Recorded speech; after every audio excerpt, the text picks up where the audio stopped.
Bonjour et bienvenue sur Tony et Léon. Aujourd'hui, nous allons parler de la tortue d'Hermann en particulier. Alors comme vous le savez, la tortue n'est pas un animal très exigeant. Si elle a une nourriture et des soins adaptés, elle peut même vivre plus de 60 ans. Alors que faut-il savoir avant d'adopter une tortue d'Hermann? Nous allons en parler avec le docteur Carlo Paoletti, vétérinaire en charge des nouveaux animaux de compagnie au centre hospitalier vétérinaire Advesia en région parisienne. Suivez-moi.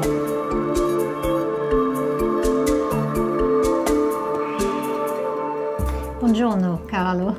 Bonjour Valérie. Bon, alors là on est avec un confrère italien, donc voilà, on est européen ici chez Advesia. Moi je viens te voir Carlo pour parler de la tortue d'Hermann. Alors celle-ci a eu un malheur, je préfère le préciser parce qu'on voit que la carapace a été abîmée.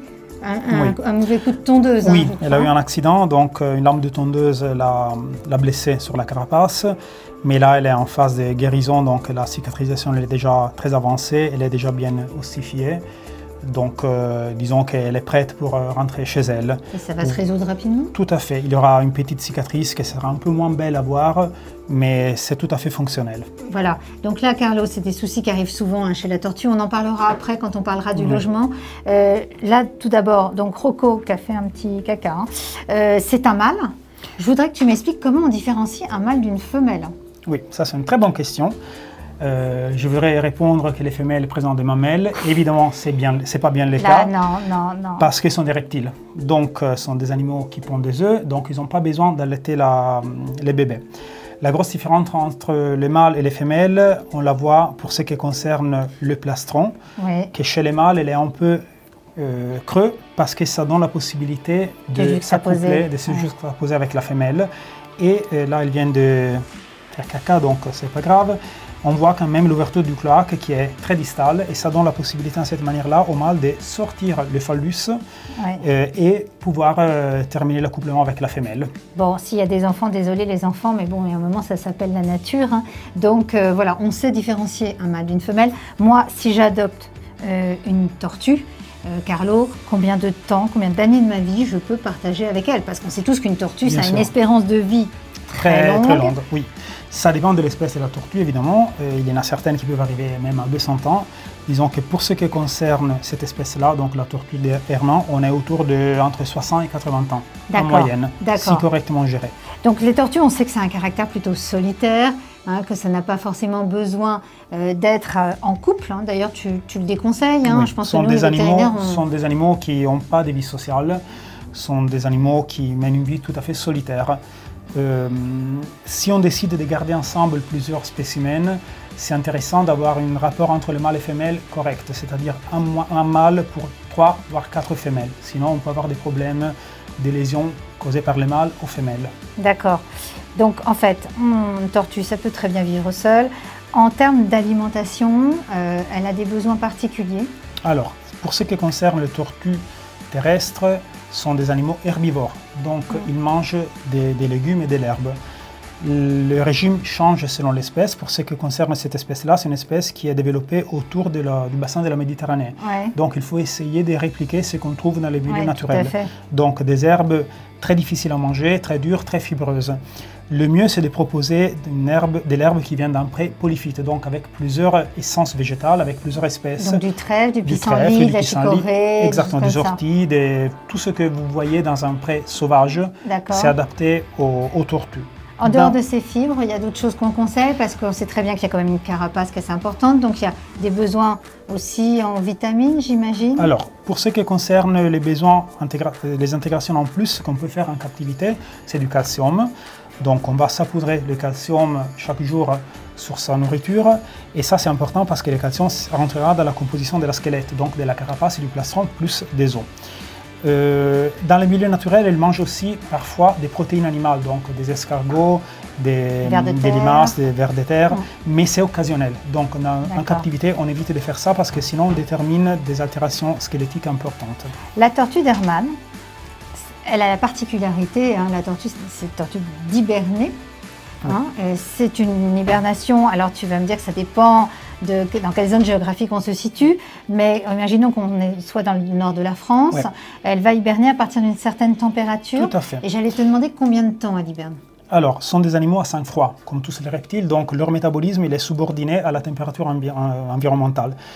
Dès que la température descend entre 4 et 8 degrés, la tortue rentre dans un état d'hibernation, donc c'est-à-dire son métabolisme est ralenti, elle est comme endormie. Et, normalement, la température d'hibernation elle est entre 4 et 8 degrés, elle se réveille autour de 15-18 degrés. Donc plutôt au printemps, elle se réveille. Donc qui correspondent justement au printemps. Mais quand elle dort, justement, il faut faire très attention si jamais on l'élève et qu'on est dans le sud de la France et qu'on l'élève à l'extérieur, dans un enclos, aux rats, hein, c'est ça, qui peuvent aller... Pendant l'hibernation, elles ne sont pas conscientes. Donc, pendant l'hiver, il y a les rats qui sont en recherche de nourriture et parfois, ils tombent sur des tortues endormies. Et ce qu'ils font, c'est de ronger surtout les pattes à cet endroit-là. Donc, on se retrouve au printemps avec les tortues qui se réveillent, mais ils ont les os exposés. Et donc, c'est plutôt grave. Donc, il faut les protéger pendant l'hibernation. D'accord. Les tortues, donc maintenant, on va se parler de sa maison, de son logement. Donc, il y a deux possibilités. On va dire c'est surtout fonction de la météo dans laquelle on est, hein, dans la région dans laquelle on est. Il y a soit en terrarium, donc ça c'est plutôt le nord de la France. Hein. Donc, en terrarium, quelles sont les règles en fait d'un terrarium? Il y a une taille quand même minimale. Il y a aussi un besoin de lumière. Bien sûr. Les terrariums, ce n'est pas un endroit pour limiter le déplacement de la tortue, mais c'est un endroit qui est censé recréer le milieu adapté à la tortue. Dans un terrarium, qu'il faut qu'il fasse au moins 5 ou 6 fois la taille de la carapace, il faut garantir un point chaud avec une lampe chauffante qui puisse arriver autour des 30-32 degrés. Et en correspondance des lampes chauffantes, il faut rajouter aussi une lampe ultraviolette. Ce sont des néons qui sont vendus exprès pour ça, qu'il faut changer tous les 6-8 mois. Ouais. Et à préciser que ce n'est pas parce qu'on met un terrarium près d'une fenêtre que ça remplacera la lampe Exactement. Léon. Ça ne fera pas des économies. Il faut quand même cette lampe UVB parce que les vitres des terrariums, ça filtre. Exactement. Raison pour laquelle il faut que la lampe ultraviolette soit à l'intérieur du terrarium et pas à l'extérieur. Ouais. Et il y a beaucoup de soucis. C'est pour ça que vous avez beaucoup de cas en consultation de tortues qui ont manqué justement de lumière et qui ont des soucis. Et ces soucis, ça se traduit justement par... Il y a des grosses déformités squelettiques. Disons, on a des tortues tobleronées souvent. Donc avec des excroissances au niveau de la carapace. Souvent la carapace elle est très molle.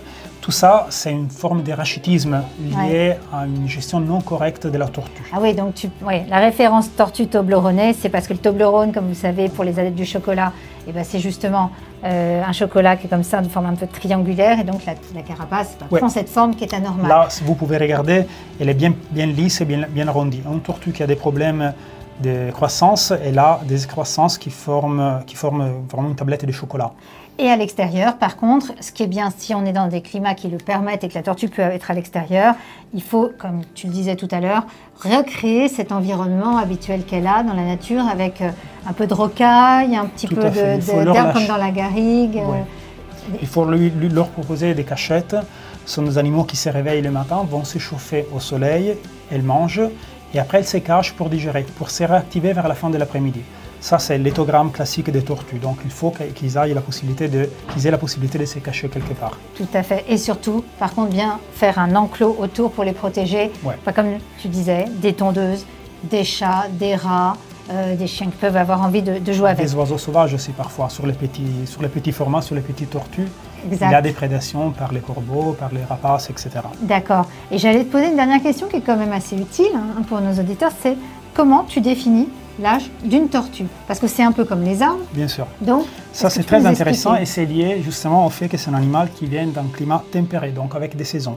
Alors, tu vas montrer en fait, avec la carapace, c'est ça, un cas concret. Un cas concret, là, c'est un animal, on peut dire que c'est un animal très âgé parce que justement, on voit les écailles de la carapace qui sont presque lisses. À chaque printemps, le réveil fait que le métabolisme se réactive, donc on a une sorte de sillon, comme les anneaux des arbres. Si vous coupez les troncs d'un arbre, vous voyez les anneaux de croissance. C'est les mêmes chez les tortues, donc on peut plus ou moins compter l'âge. Sur un animal très âgé, les sillons s'effacent. Donc là, on pourrait dire que facilement... Au moins 50 ans? Probablement. Très probablement. D'accord, très bien. En tout cas, je te remercie beaucoup. Grazie mille, Carlo, pour tes conseils. Tu remarqueras que je fais des efforts quand même. Et puis, merci Rocco On ne précisera pas pourquoi ce prénom, hein. C'est Carlo qui a souhaité l'appeler Rocco. Et en tout cas, j'espère que cet épisode vous a plu, vous a appris beaucoup de choses sur la tortue. En tout cas, n'hésitez pas à nous suivre sur notre chaîne de Tony et Léon, likez, partagez, abonnez-vous et à très vite pour un nouvel épisode sur justement comment identifier si sa tortue a des problèmes de santé. À bientôt. Ciao. Ciao. Ciao.